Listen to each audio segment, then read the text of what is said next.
오늘 시편 1편 1절에서 6절 말씀 같이 합독하도록 하겠습니다. 다 같이 믿음으로 봉독합니다. 사람은 악인의 꾀를 쫓지 않으며 죄인의 길에 서지 아니하며 오만한 자들의 자리에 앉지 아니하고 오직 여호와의 율법을 즐거워하여 그의 율법을 주야로 묵상하는다로다. 그는 시냇가에 심은 나무가 시절을 따라 열매를 맺으며 그 잎사귀가 마르지 아니한 같으니 그가 하는 모든 일이 다 형통하리로다. 악인들은 그렇지 아니하며 오직 바람에 나는 겨와 같도다. 그러므로 악인들은 심판을 견디지 못하며 죄인들이 의인들의 모임에 들지 못하리로다. 무릇 의인들의 길은 여호와께서 인정하시나 악인들의 길은 망하리로다. 아멘. 제가 유일하게 한 장 전체를 암송하는 구절이 시편 1편입니다. 복 있는 사람은 악인의 꾀를 쫓지 아니하며 죄인의 길에 서지 아니하며 오만한 자의 자리에 앉지 아니하고 오직 여호와의 율법을 즐거워하여 그 율법을 주야로 묵상하는 자로다. 저는 시냇가에 심은 나무가 시절을 쫓아 과실을 맺으며 그 잎사귀가 마르지 아니한 같으니 그 행사가 다 형통하리로다. 맞나요? 네. 끝인가요? 더 있어요? 어디까지 했죠? 악인은 그렇지 아니하며 오직 바람에 나는 겨와 같도다. 의인이 죄인의 회중에 들지 못하며 죄인이 의인의 회중에 들지 못하리로다. 이 개역개정하고 새번역하고 해놨더니 헷갈리네요. 뭐 어쨌든 유일하게 제가 암송하는 한 장이 있다면 시편 1편이고 제가 2년간에 걸쳐서 2번 정도 이 본문을 설교를 지금 하는 것 같습니다. 오늘 말씀의 제목을 이렇게 잡았습니다. 아버지의 약속. 그 다음에 부제를 잡았는데 참 복을 받는 사람과 큐티 그리고 셀그룹이라는 그러한 제목으로 부제를 잡았습니다. 성경에 보면은 복이라는 단어가 아마도 가장 많이 나오는 책이 이 성경이 아닌가 그렇게 생각을 해요. 제가 대만하고 중국을 다니면서 시뻘건 종이에 이 복자를 너무 많이 봤어요. 그래서 이 중국은 복의 나라구나, 문화가 복이구나. 또 대만도 역시 마찬가지로 복의 나라구나, 복이구나. 우리나라가 더 복에 대해서 많이 강조를 하고 복받기를 원하고 그러는 줄 알았는데 중국, 대만은 뭐 비교할 우리나라랑 비교가 안 될 정도로 거리마다 상점마다 가정마다 복자가 수십 개씩 붙어 있더라고요. 그래서 우리나라도 복을 굉장히 중요시 여겨서 새해마다 새해 복 많이 받으세요라고 그렇게 인사를 하죠. 미국은 행복한 새해를 맞이하세요 이렇게 인사를 하는데 우리나라는 복을 많이 받으세요 그렇게 인사를 하죠. 제가 지난 주일날 예배를 마치고 오늘 예배 하나님 어떤 말씀을 저희에게 베풀기를 원하십니까? 라고 그렇게 두문불출하고 일주일 내내 집에서 기도하고 또 말씀 보고 하면서 떠오른 단어가 복이었어요. 복. 정말 하나님 다음으로 제가 여러분들이 정말 복받는 인생, 복받는 삶이 되었으면 좋겠다라는 그런 마음의 아주 간절한 소원이 일어나고 있는 것을 느꼈어요. 근데 그것을 느끼면 느낄수록 제가 그것을 느끼면 느낄수록 깨달으면 깨달을수록 그것이 점점 더 커져가는 걸 느꼈어요. 제가 정말 오늘 모여 같이 예배하는 이 모든 분들이 정말 복을 많이 받았으면 좋겠다. 정말 2023년도에는 복을 듬뿍 가득 받았으면 좋겠다라는 그런 마음이 계속해서 커져가고 있었어요. 근데 그 마음이 커져갈수록 그것은 내 마음이 아니고 하나님의 마음이구나 라는 그런 깨달음을 갖기 시작했습니다. 이게 내가 원하는 마음이 아니고 하나님이 저와 여러분 가운데 복 받기를 원하시는구나라는 그런 깨달음들을 가졌어요. 각자 모든 사람들이 복에 대한 개념이 다르고 정의가 다르고 또 성경에서 말하는 개념과 의의와 뜻이 있을 것입니다.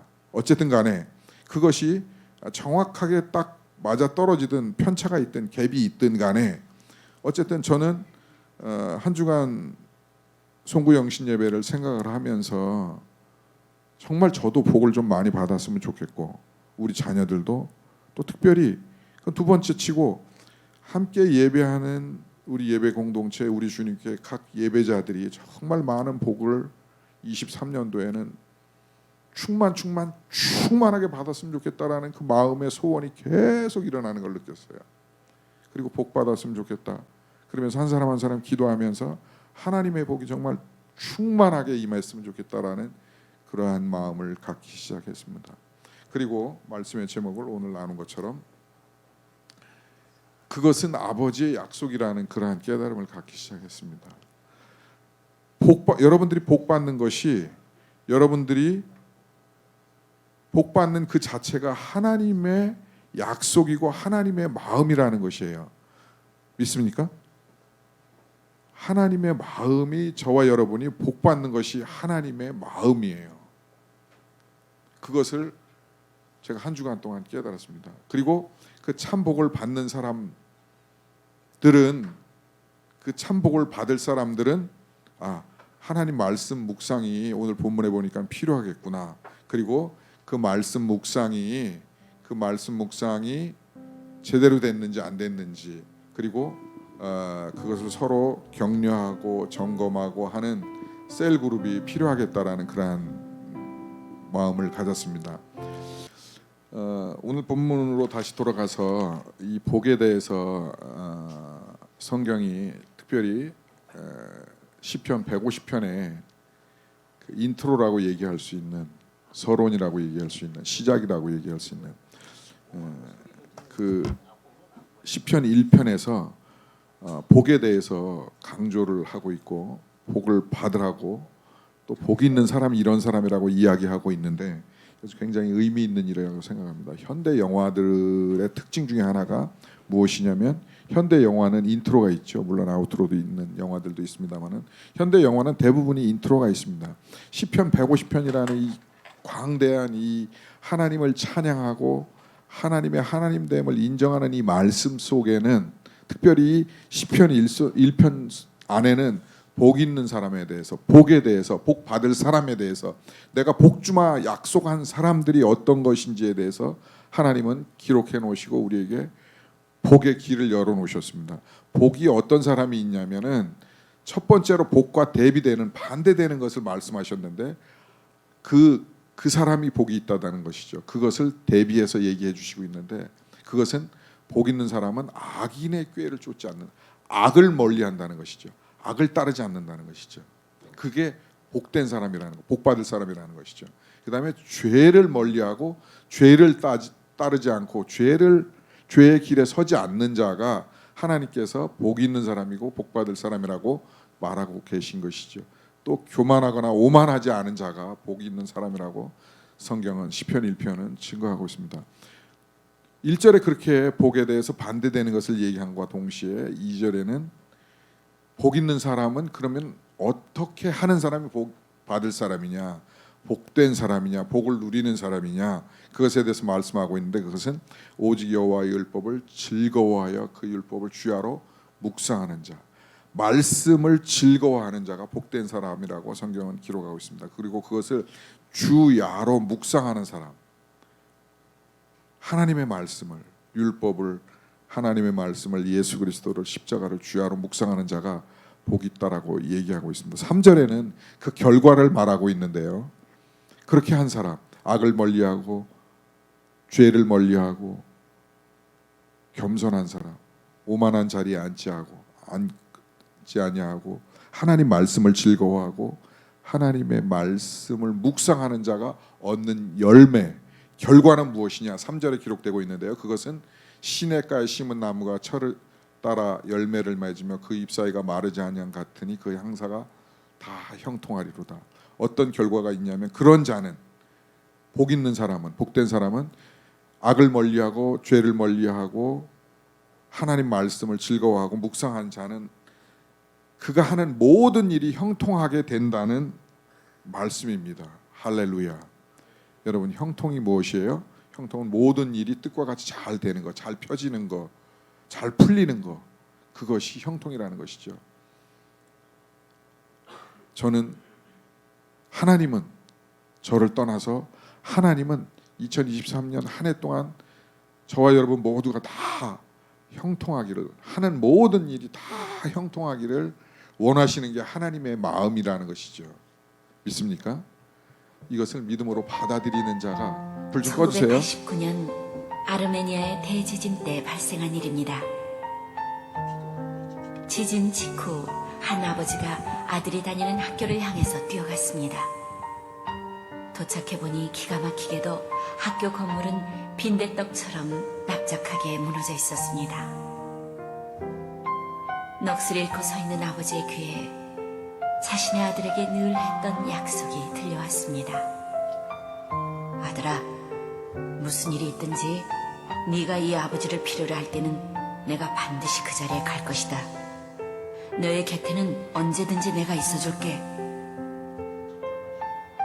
아버지의 눈에서는 눈물이 주르륵 흘러내렸습니다. 눈앞의 현실은 절망적이었기 때문입니다. 그러나 아버지는 자신의 약속을 어기고 돌아설 수는 없었습니다. 그는 아들의 교실이 건물 뒤편 오른쪽임을 기억했고 그 자리에 달려가 파내려가기 시작했습니다. 아이들을 찾으러 온 다른 부모들은 부질없는 짓이라고 했고 또 그 자리에 온 경찰관과 소방관도 중단하기를 원했습니다. 그러나 아버지는 아들에게 한 약속을 되뇌이며 파고 또 팠습니다. 정말 필사의 노력이었습니다. 잠시 쉰 것 외에는 38시간을 계속해서 파내려가다 큰 돌 하나를 옮겼을 때 아버지는 그곳에서 아들의 목소리를 들었습니다. 아버지는 아들의 이름을 외쳤습니다. 알만드! 그러자 아들의 음성이 들려왔습니다. 아버지요, 저 여기 있어요. 그리고는 다음과 같은 아들의 고귀한 말이 들려왔습니다. 아버지, 제가 여기 있는 아이들에게 걱정하지 말라고 했어요. 만약 우리 아버지가 살아있다면 아버지는 반드시 나를 찾아와 구해주실 거라고요.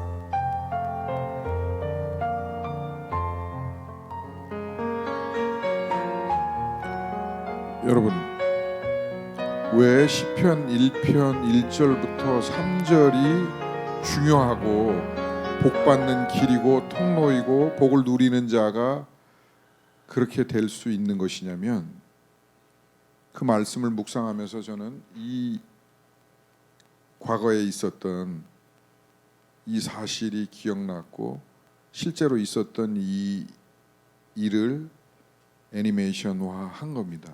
사람의 말도 이런 기적을 일으킵니다. 모두가 다, 소방대원들도 구조하는 사람들도 불가능하다고 했던 것을 아버지가 아들에게 했던 말을 기억하게 됐고 그 말을 통해서 행동하게 됐고, 또 그 자녀는 아버지가 했던 그 말을 기억하면서 그는 희망을 갖게 됐고 친구들에게 희망을 주게 됐고 그 안에서 하나님의 기적이 일어났지 않았나, 이런 생각을 갖습니다. 사람의 말도요, 이렇게 생명을 살리고 기적을 일으키는 놀라운 일들이 있는 것입니다. 믿습니까? 사람의 말도 그런데요, 하물며 하나님의 말씀은 기적을 일으킵니다. 치유를, 육체와 정신의, 또 우리 인생의 변화와 기적과 놀라운 역사들이 나타나는 것이 하나님의 말씀인 것입니다. 그랬기 때문에 하나님은 저와 여러분에게 그렇게 말씀하시는 것이죠. 주야로 이 말씀, 하나님인 말씀, 또 말씀의 영이 운행하는 그 말씀을 묵상할 때에 복이 너희에게 있을 것이다라고 말씀하는 것입니다. 사람의 말도 하물며 이렇게 기적을 일으키고 생명을 끝까지 소망을 가지고 기다리고 아버지의 말을 믿고 기다릴 수 있는 그런 원동력이 되는 것인데, 하나님의 말씀은 무엇라고 표현하겠습니까? 더 이상 할 말이 없는 거죠. 하나님의 말씀은 그래서 기적이고, 하나님의 말씀은 하나님이시라고 요한복음 1장 1절에 보니까는 하나님의 말씀이고 또 하나님이라 그랬습니다. 저와 여러분의 신앙을 자세히 생각해 보세요. 잠시 달리던 내 삶을 멈추어서 잠시 생각해 보세요. 내 믿음이 무엇인가? 믿음의 근원이 무엇인가? 그것을 잘 생각해 보면요, 그것은 곧 하나님의 말씀인 것이에요. 하나님의 말씀이 우리의 믿음입니다. 그것을 믿는 것이, 그것이 믿어지는 것이 하나님이 나로 하여금 그것을 믿게 하시는 것이에요. 그게 주시는 믿음인 것이에요. 그것이 말씀입니다. 이 말씀을 통해서 말씀을 주야로 묵상하고 즐거워함으로 말미암아 저와 여러분의 2023년도에 하나님께서 놀랍게 부으시는 은혜를, 복을 누릴 수 있기를, 받을 수 있기를, 복된 자가 될 수 있기를 주의 이름으로 축복합니다.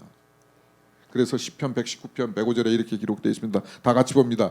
주의 말씀은 내 발의 등이요 내 길의 빛이니이다. 말씀 묵상은요, 하루하루 삶을 인도해 주셔요. 물론 많이 훈련하고 또 노력도 하고 기도하고 하나님의 도우심을 받고 성령의 인도하심을 받아야 하는 건 당연한 거지만요, 그렇게 할 때에 주의 말씀이요 하루하루 인생을 이끌어 주시고 인도해 주시고 또 성령께서 그 말씀을 통해서 일하신다는 거예요. 과거에 대천덕 신부님은 그 태백에서 서울까지 강의가 잡혀서 올 때 한꺼번에 강의를 여러 개를 잡고 스케줄을 한꺼번에 몰아서 해서 태백에서 내려와 갖고 서울을 오고 그랬는데, 과거에는 태백에서 서울까지 오는 기차가 한 편, 뭐 두 편 이 정도였대요. 그 한 번 기차를 놓치면 뭐 3시간, 6시간 막 이렇게 그 기다려야 되는 그러한 상황들도 있고, 그런데 매일매일 성령의 인도하심과 이 말씀의 인도하심을 받을 때는 아침에 일어나서 기도하고 디보션 타임 갖고 말씀을 묵상하고 할 때는 한 번도 기차를 놓쳐서 일정을 빵꾸 낸 적이 없는데, 이것을 인도함을 못 받고 그럴 때는 여전히 자신의 일정이 꼬이고 기차를 놓치고 빵꾸가 나고 어쨌든 그런 삶을 살고 있다라는 그러한 고백을 하시는 것을 들었습니다. 대천덕 신부님만 그런 것이 아니라 저와 여러분의 삶도 마찬가지입니다.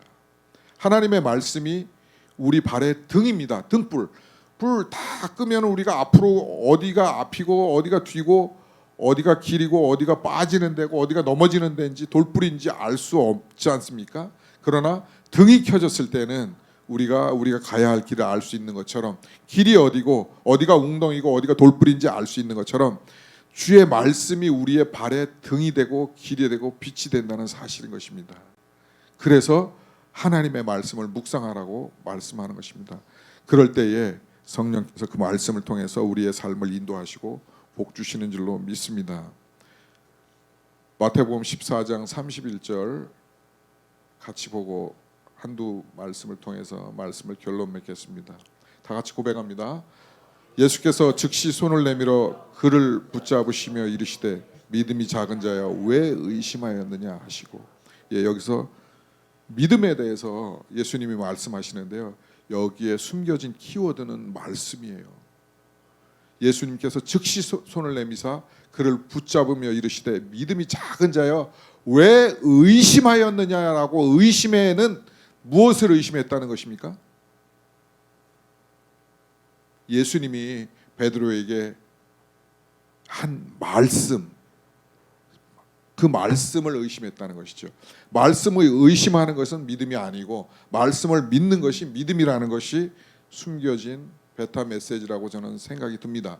여러분, 로마서 10장 17, 18절에 이렇게 기록되어 있습니다. 다 같이 봅니다.